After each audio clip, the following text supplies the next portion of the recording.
আমি ছোট্ট একটি বই পড়েছিলাম, কিন্তু আমি একজন স্টুডেন্ট।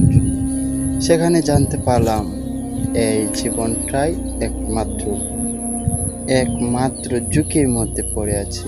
কিন্তু তুমি নিজে ট্রাই করে দেখতে পারবা এই জীবনটা যে ঝুঁকির মধ্যে পড়ে আছে।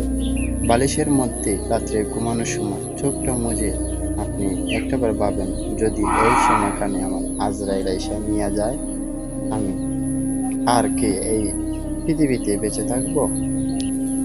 হয়তোবা যে সময়টা আমার তোমার আসবে একদিন, এই সময়কালে আপন বলতে কেউ নাই, এটাই আপনি মনে রাখবেন।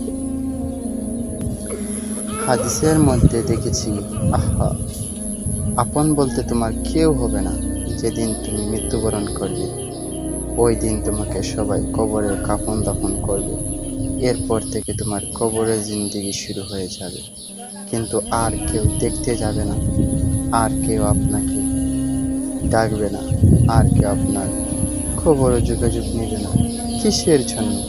কিসের জন্য এত এত বাহাদুর? আহারে, চলবে না। চলো আমরা এই পরকালে জীবনকে সাজাতে চলি পরকালে জীবনকে।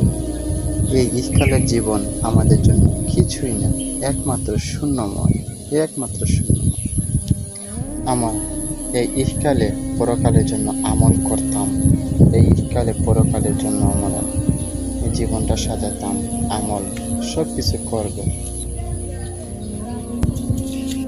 এই দুনিয়াতে আমরা আসছি পরকালের জন্য ব্যবস্থা করার জন্য, কিন্তু আসছি না খেলানোর জন্য, বাদ কাজে চলার জন্য। আমরা পরকালের জন্য ব্যবস্থা করি, পরকালে যাতে আল্লাহ রাব্বুল আলামিন আমাদেরকে জাহান্নামে না দিয়ে জান্নাতের ব্যবস্থা করেন। এগুলো কাজ করতে আপনারা চলো দ্রুত গতিতে, সব কিছু বাদ দিয়ে মন থেকে আপনারা সব বাদ কাজ থেকে বিরত থেকে আল্লাহর প্রতি নির্দিষ্ট হয়ে চলো। আপনাদের প্রতি আমার এতটুকু অনুপ্রেরণা, ভালোবাসা।